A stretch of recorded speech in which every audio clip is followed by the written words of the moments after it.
Hi everyone, welcome to the Money Wisdom Podcast. Today it is indeed our great honor to have Dr. Wei Dai, or maybe in Chinese, Dr. Dai Wei, Head of Investment Research from Dimensional Fund Advisors, to join us to have this conversation on the value of advice. Before we jump into our conversation, I need to do two things. So firstly, I need to apologize for my hoarse voice.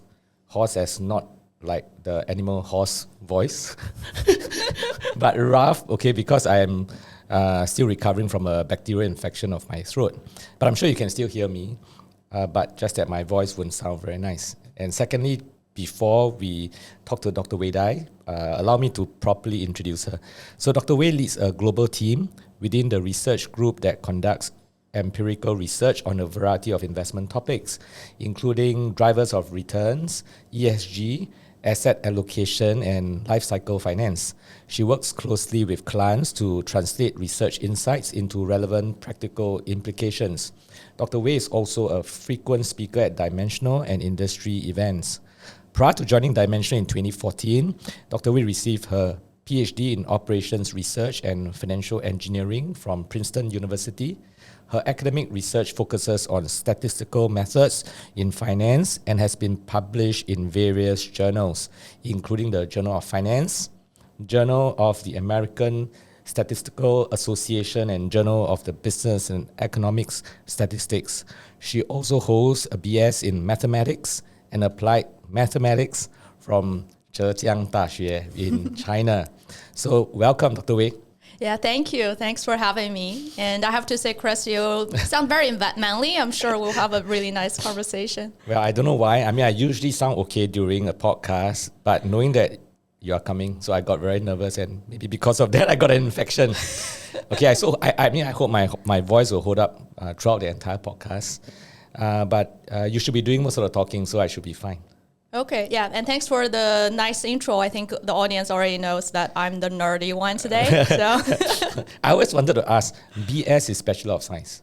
Yes, why is that? yes. Okay, I should read Bachelor of Science in Mathematics because BS doesn't sound very correct. She is a BS in Mathematics. I didn't realize that. Yeah, sometimes the acronyms can be quite interesting. Okay, so maybe as a start, I wanted to ask about your money beliefs, but I thought it's interesting for our listeners to understand. I mean, from your name, obviously you were from China and then you went to US and studied. So maybe tell us a little bit about that, your history, how you ended up in US, your studies, and then work for Dimensional and all that. Yeah, absolutely. As you were just saying, that I grew up in China, so in kind of the area pretty close to Shanghai, so in the Nanjing and then also Zhejiang area. Okay. And then I did math in my undergrad, so it's a very useful field, but also at least at the time, I feel like after just undergrad, I'm not sure what I can work on. I wanted to study a bit more. So, and then I decided to go for grad school, so I did my PhD at Princeton, doing essentially statistics, a lot of applied, and then also doing applied statistics into finance. And then that's where my interest about empirical finance start to grow. After grad school, I decided that I, wanted to go to industry because I like the kind of rigor part of my research, but at the same time, I also wanted to have a little bit more real world impact in the sense that I don't want to be just kind of be in my little room and write papers that only a handful of people can understand. I think that really I'm kind of so that's why I started to look for jobs in the industry, and I feel quite fortunate actually to come across Dimensional as a company, and I started there in 2014 in the headquarters in Austin, Texas. I spent about 5 years there, and then moved to Asia, to Singapore. Right. Yeah. So did you go to Princeton from China on a scholarship? Yes, that's right. Wow. Yeah, there's a modest allowance that we have every month. Yeah. Okay. So in our Singapore's lingo, we'll be calling you a scholar because. Oh, that sounds pretty fancy. But how did you get interested? I know you mentioned a bit, but how did you get interested in investments?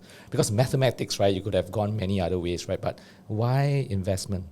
Yeah, I guess because I was doing mathematics and later on statistics, especially statistics, it is there's a lot of numbers, but its nature is applied science. Right. So you need to apply somewhere, right? So I actually did try to apply statistical methods in different fields, including biology. Thinking so there's the field of biostatistics, and then also working with professors in the econ department doing applying statistics in finance. It feels to me that the applications in finance just make a lot more sense to me. Okay. Maybe because I didn't have enough background in biology or something. So I just found it really fascinating. But maybe partially also because in the finance world, because in statistics, all we oftentimes talk about is the signal versus noise, right? And then the methods is about distilling that information from noise. Maybe the fascinating part about the applications in finance is that the signal to noise ratio is actually pretty low. There's tons of noise out there. Things can happen by chance, but then there's also useful information. So I think that's kind of make it a little bit more challenging when it comes to thinking about the applications. Okay. And I also feel like I was fortunate to find a advisor that is quite interested in that field as well. So that's how I started. So you had an advisor back then, somebody advising you? Oh, yeah. So for PhDs, usually have a whole committee. I have my main advisor who does a little bit finance, but then I also had another advisor on my committee who is from econ department doing finance. Okay. Yeah. Okay. So I'm going to take you down memory lane now and ask you a bit more, about some of the money beliefs that you grew up with, especially, in your growing up years in China. I'm sure a lot of them, for most of the guests that I have spoken to, it came from their parents. So maybe Dr. Wei, you can share with us, the money beliefs that you grew up with. Yeah, absolutely. I actually had to think a little bit on that question because I knew that you typically would ask that question to your guests. And as you said, it really goes back to how I was brought up and, how my parents, especially I would say my mom, think about money, think about saving and everything. So there are two things that really came to my mind as I was reflecting on my upbringing. One is that my mom was quite frugal, when I grew up, and which I think is not that uncommon for people in that generation who kind of went through a lot of hardships and then also came from nothing, and then have seen a lot of the increase in their standard of living, but then they are also conditioned to live the way they were when they were not as wealthy. So I think that has a lot of impact on me. So I think when I was younger, I would complain of my mom being really cheap.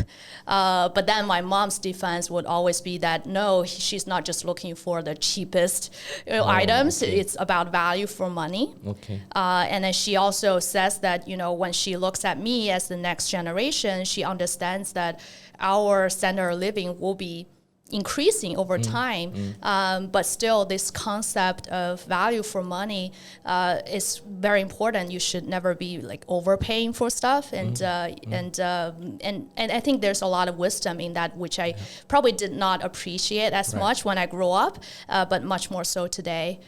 So that's one. The second one I will mention is something that my mom says so frequently. It's a Chinese saying that 君子爱财，取之有道. She says that all the time. I guess the translation is that, really everybody loves money, but you have to get it the proper way. And then I think for her, it's less about kind of getting money part. When she says it, it's more about when she tried different ways to save money. She will get good deals and so on, but not to the extent that you're taking advantage of others or the system or something. But then I do think it has impact on how I think about not just saving money, but also how I earn my money.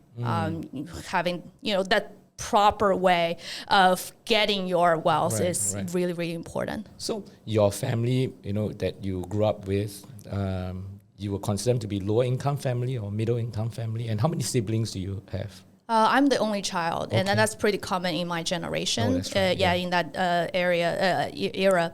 I would say we're more like normal middle class family, because I never had really starved or, never had trouble with, say, paying my tuition, things like that. But we're by no means wealthy.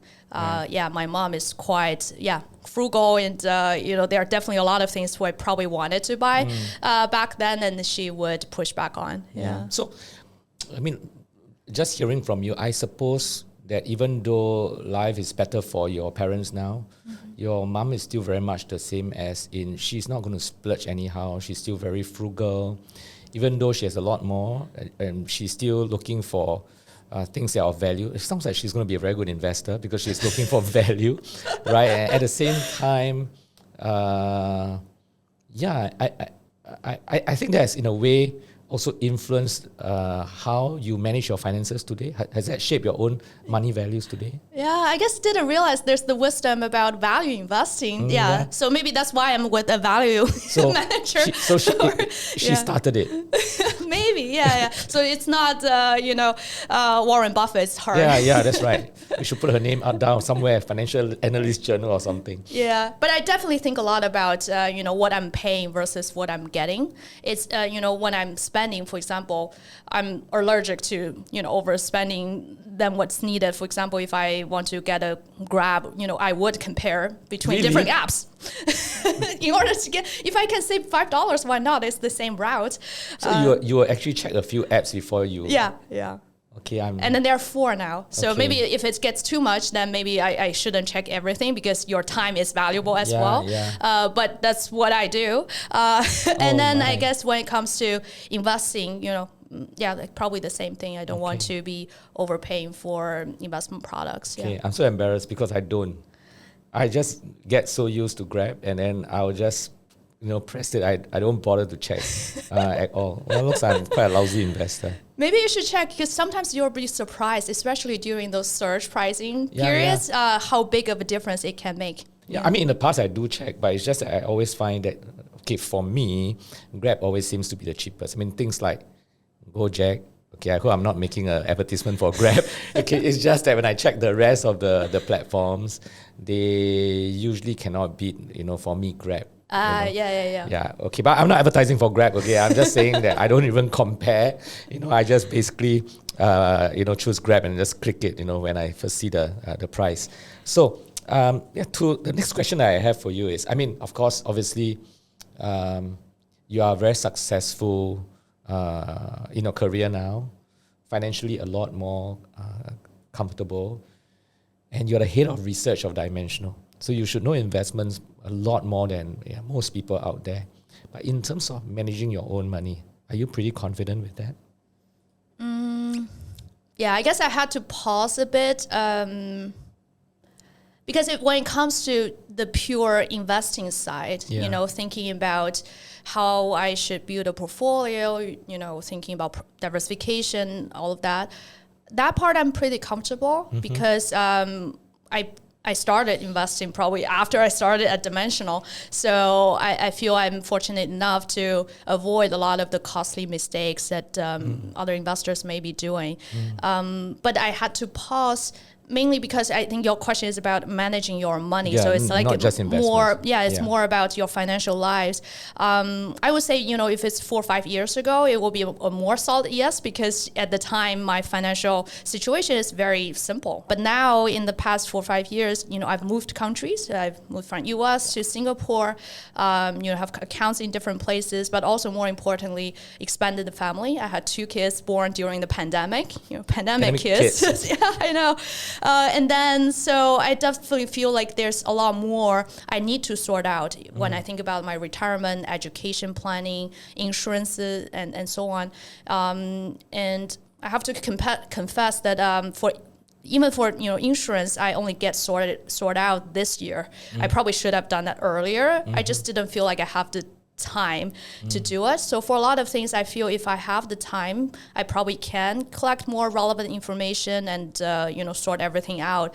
But I don't feel I'm fully there yet, just because there's so many other things that occupy my life right now. Yeah. So when it comes to investing, you're pretty confident because that's your role, that's your job. But what you are saying is that maybe in other areas of personal finance, because life has gotten more complicated, you have children, and you have moved countries, you have got assets in different jurisdiction.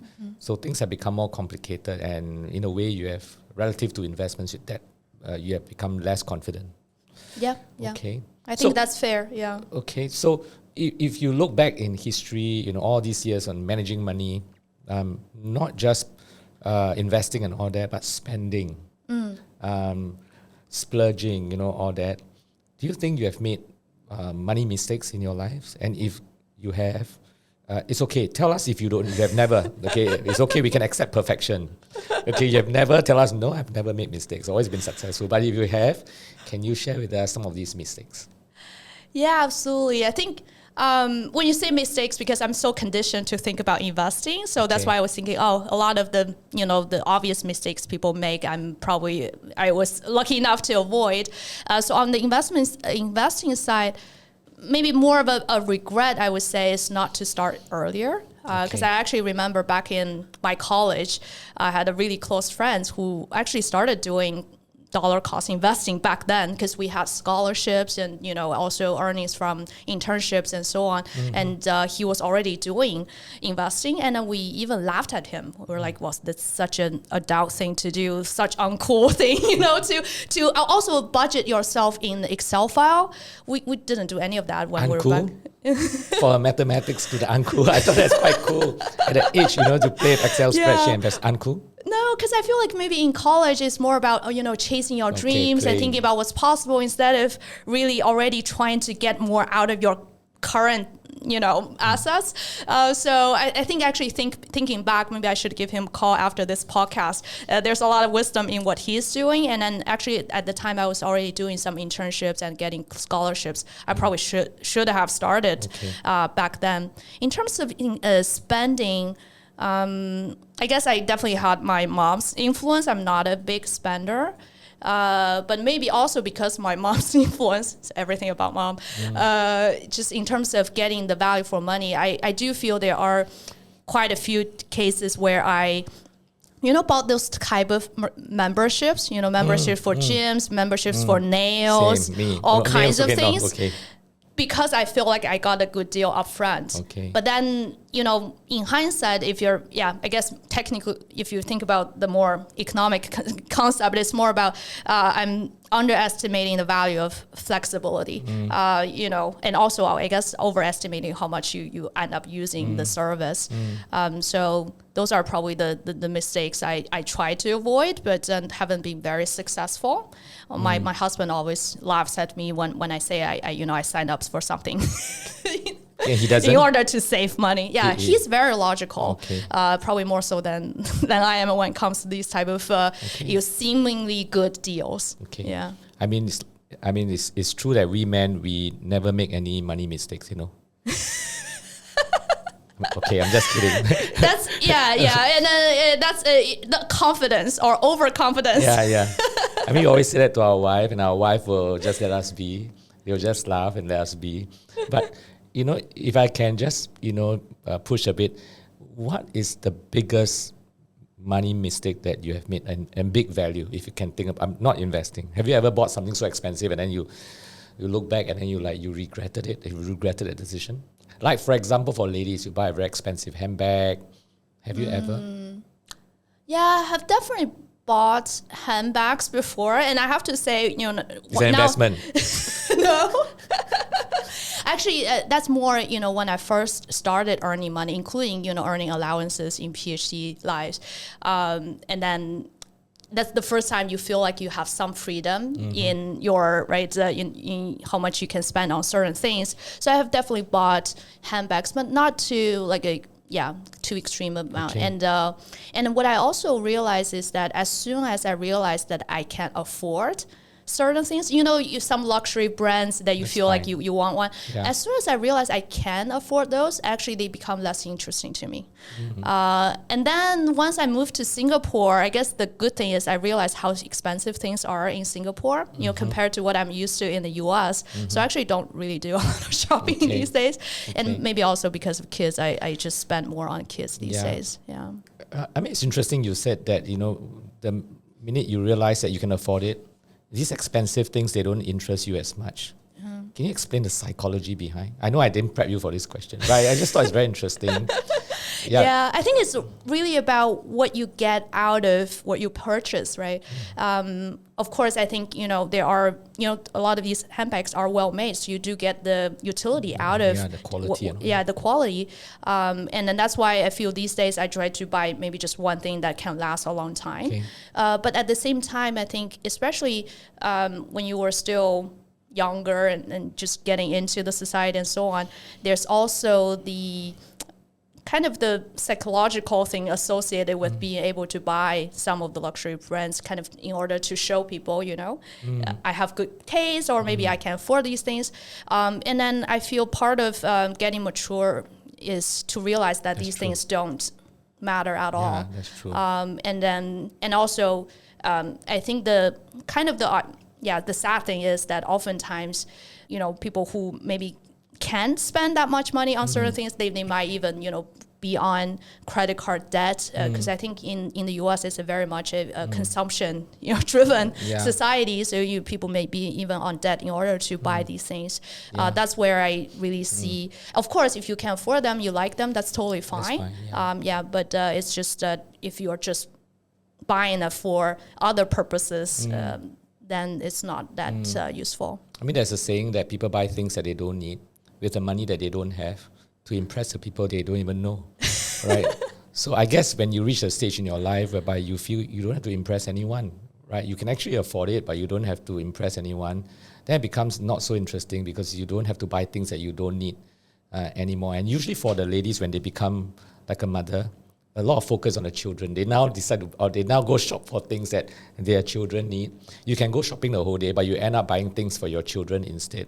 Yeah, absolutely. For yourself. Yeah, I feel like your priorities change over time. Right. Yeah. Right. But I also feel like these are kind of life stages you will need to go through. It's not like, in my 20s, I wish I just think as if I'm, in my life stage now. Yeah. It's just you need to feel comfortable in every life stage that you are in. I mean, you can't short circuit these things. You have to learn it through time. Yeah. So when you are making money decisions, and I don't just mean investment, of course it includes investments, but do you have someone that you trust that you can sort of like bounce ideas with, you ask them for advice? Do you have such kind of person? Yeah, I think for me it would be more my husband, because he is a very logical person, and also he is also in the field of finance, not as a practitioner, but as an academic. Right. So I often feel like we have a combination of him more on the theoretical side of things and me thinking about the practical side. So I do think for a big investment or money decisions, it's more of a joint decision of both of us.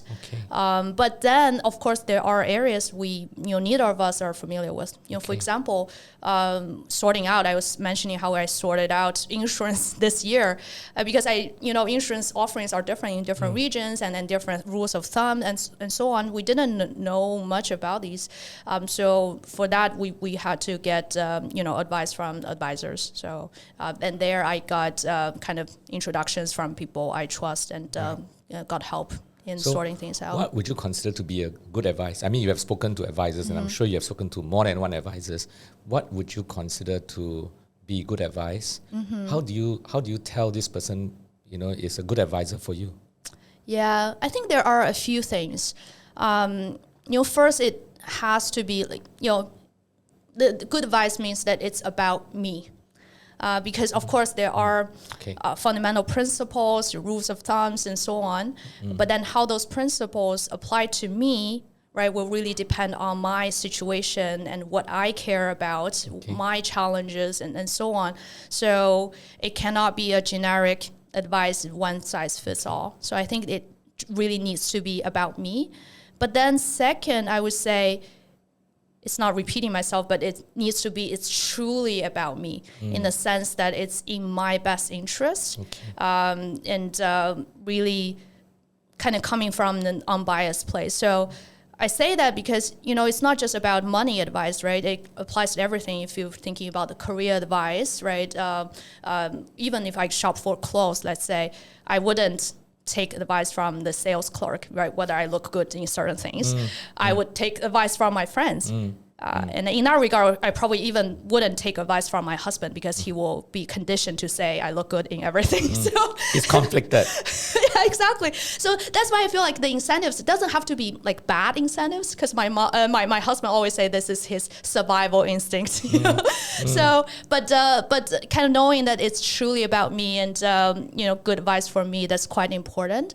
The other thing I would say, more related to money and investment, is that I think the person who's given advice, kind of needs to be knowledgeable enough to be able to demystify things for me. Oh, I see. But at the same time, also have the humility to acknowledge that he or she doesn't know things. The reason I say it, the demystifying part is because, as you know, in financial industry, there's so many jargons, right? So many myths about things, and a lot of headlines that giving people a lot of anxieties. Of course, one way you can go about it is to say, well, that's why you need advice, because you don't understand any of this. But then for me, it's important that if that person knows enough about certain things, he is able to explain to me in simple terms. That's what my advisor always said, that if you can't explain things in simple terms, that means you don't know it. You don't understand it well enough. So I think that applies a lot to the financial industry. But then on the other part, though, is that having that humility to say, there are a lot of things you can't control, right? You don't really control the course of this economy, the world. And, you see a lot of market pundits kind of having that confidence about where things are going and sound very professional and knowledgeable. But it's very easy to poke holes in what they're trying to claim, or So I feel being able to acknowledge that there's going to be a lot of uncertainty, and nobody really has a crystal ball about the future, but yet you can plan for that, and then here's how things can potentially shake out for you in terms of your course of life. I think that's quite important when it comes to the investment side. Thanks for sharing. We talk a lot about knowledge, investment knowledge, product knowledge, and knowledge about your financial situation. How much importance do you place, or will you place, on an advisor who will have a good knowledge on who you are as a person, your character, your personality, a bit about your journey in life? Because, our significant events in our lives sometimes can affect how we invest, how we view money, right? We have been speaking for the last probably 20 minutes or so, and I know that you come from a background whereby you value prudence because of who your mother is, right? So how much importance do you place in an advisor who really understands this part of you? Or for you, it's okay, you don't need to really understand this part of me. I'll just tell you what I want. I'll tell you this is my financial situation. Just give me the best investment advice relative to those financial situations. I think it's, kind of the understanding your situation is as important as the technical aspect or just the numbers aspect of your financial life. Because I think in the end, thinking about your financial life and thinking about investment is both an art and a science. There's a lot of judgment, right? It's not like, there is one perfect portfolio for you. Maybe there is if you think about just in terms of mathematical formulas and then, coding everything up. But we all know that that's not the representation of the reality. So I think being able to understand who you are as a person, your journey, what you are trying to achieve. Because I think in the end, a lot of those goals, yes, there's the finance, money side of it, but they can't all be quantified. So understanding how you have medium-term goals and different types of goals, that's quite important. And that's also where I see, if I think about being able to trust the advice I get, coming from someone who knows more intimately about who I am and giving me that advice versus, asking ChatGPT, I give him or her all the inputs he ever needs, millions of data points and then spit out an optimal portfolio. I'm not sure how comfortable I would be. So I suppose the advisor must also have some sort we call good bedside manners, because without that, this person probably wouldn't be able to encourage you to be vulnerable, to share a bit more about yourself, and then would not be able to give you that advice that is really custom-made for you, right? Yeah, so yeah. if you can find an advisor like that can give you good advice, would you then pay for the advice? Because I mean, in the Asian culture, especially Southeast Asia and Singapore, I mean, if you go on the street and you ask people whether they'll pay for advice, and most people will say, no, I wouldn't pay for advice because I get free advice. But I mean, you come from America, it's probably a bit different. Yeah, but I just want to sort of like understand. I mean, you're an Asian. Would you pay for good advice? Yeah, I don't see why not. Yeah, you're right. I've worked in the U.S. for a long time, so we've had kind of people paying for financial advice being more of commonplace than probably here now. But also, like when you said, "Oh, I get free advice," I laughed because in the end, if you think about how this world works, nobody works for free, right? So you're paying for what you're getting somehow, right, in some way. So in my mind, if you're specifically paying for advice, that to me is a much more transparent setup than saying you're getting free advice or even some freebies, but then it's kind of packaged in some other ways and that I don't fully know. Right. I feel less comfortable with that. Okay. Yeah. So, I mean, Dr. Wei, you're an expert in investment, and you said that you're pretty confident in managing your money, except for the personal finance part. Would there come a time whereby you feel that you wouldn't mind outsourcing the investment part even to get somebody that will manage the investment part for you? Would you do that? Yeah, I'm actually thinking about having someone, can manage my whole financial situation. Okay. You're saying more like just the investment side, Yeah, or the investment side, overall? because it's only the personal finance side or the other aspects, not investments, that maybe it gets complicated. You need to get some help. So right now you don't mind outsourcing, right? Like managing the tax issues, assets, different jurisdiction. You don't mind getting help. But the investment side, you're pretty comfortable, right? Because that's your job.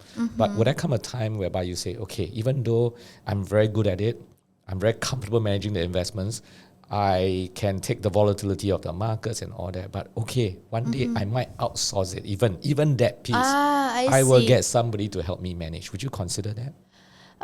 If it's kind of part of the full package of what I'm getting, because in the end, the investment side cannot be fully disentangled, right, from the spending side and the saving side.